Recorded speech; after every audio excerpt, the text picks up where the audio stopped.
What is up, Watch fam? Happy Wednesday, and welcome to this week's collection review. I am Christian from Theo and Harris, and today we're going to be diving into the very loyal collection of George Clooney. Let's do it.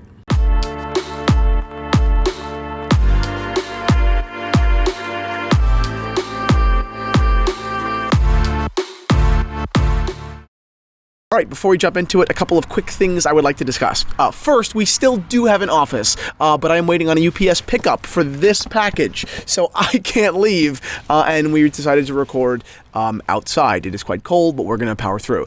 Second, wristwatch check, a beautiful vintage Doxa.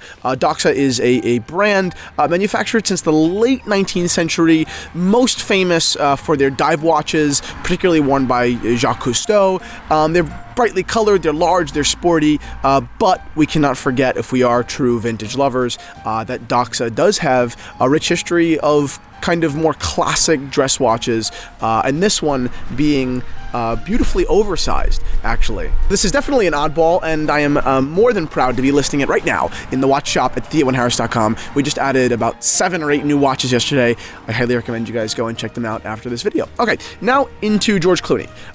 Who is George Clooney? He's the husband of Amal Abedin. He is an American actor in the Ocean's 11 series, The Descendants, and Burn After Reading. But most relevant to today's conversation, George Clooney is brand ambassador to Omega, and he has been for quite some time. Now, one would assume that all of his watches then would be Omegas, but we can't really assume that. In an episode of Liquor On, which you can find down below, there are brand ambassadors that don't stay exclusive to the brand that they embass for. David Beckham, namely, although an ambassador for Tudor, wore a Rolex Daytona to Wimbledon. I think that if you are a brand ambassador, your job, if you have efficacy in mind, does not end at, the photo shoots.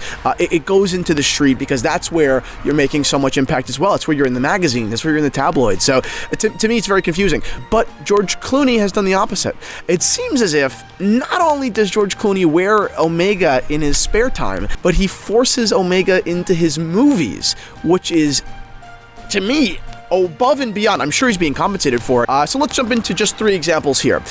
One, George Clooney wore a beautiful white gold Omega DeVille on his wedding day. This is a watch that actually hadn't been released yet. So I think that 1, I'm sure he enjoyed the watch itself, but 2, really what better way to introduce a new model in a new metal for a brand ambassador than on your wedding day, than on the day that you will probably be photographed more than any other day out of probably your life if you're George Clooney. So yes, not only was it a great watch, not only did it look super good with his outfit, but it was a very kind of intelligent way to launch a new reference. Next, in a movie called The Money Master, George Clooney wore a yellow gold Omega Speedmaster. Now, while to my understanding that yellow gold blingy watch did fit his character in the film, definitely think a more obvious choice would have been a yellow gold watch by, Rolex, for instance.